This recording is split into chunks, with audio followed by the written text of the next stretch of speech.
বাংলার প্রেম।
বিদায় দাও না।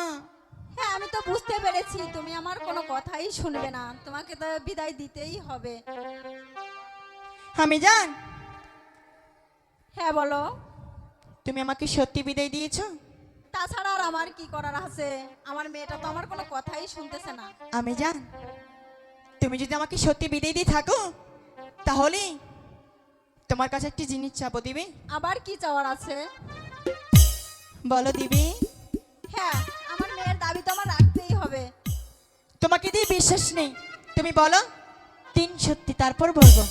হ্যাঁ 1 সত্যি 2 সত্যি 3 সত্যি আমি তোমাকে দিব। আমি জান বলছিলাম কি, তোমার সেই মাটির কলসিটা আমি নিয়ে যেতে চাই।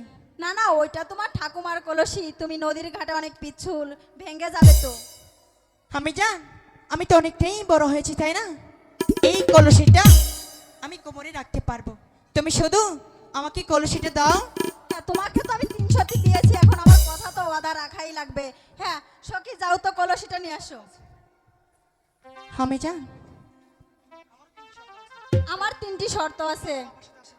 তোমার বাবা প্রাসাদে আসার আগেই তুমি প্রাসাদে ফিরে আসবে। আমি জান, বাবা প্রাসাদে আসার আগে আমি সখীকে নিয়ে চলে আসবো। দ্বিতীয় শর্ত, তুমি এসে প্রাসাদে খাওয়া দাওয়া করবে। ঠিক আছে আমি যান। এই নাও তোমার কলসি। কলসি যেন কোনো প্রকারেই না ভাঙে। আমি যান, আমি তোমাকে কথা দিচ্ছি, তুমি আমাকে যেমনটি কলসি দিয়েছ আমি সেমনটি কলসি তোমাকে ফেরত দিব। তাই সখী, যেন হয়।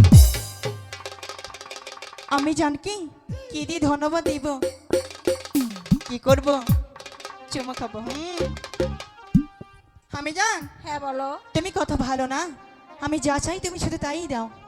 দিতেই তো হবে, তুমি আমার কলিজা। তুমিও আমার কলিজা, জানো তোমাকে আদর করে আজকে একটু চুমো খাবো। আমি জান, ও সোনা, তোমাকে দুটো দিয়ে দিই।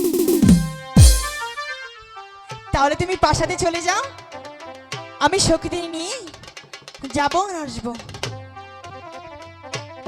তাহলে আমি আসি, নদীর ঘাটে থেকে দ্রুত ফিরে আসবো। সখী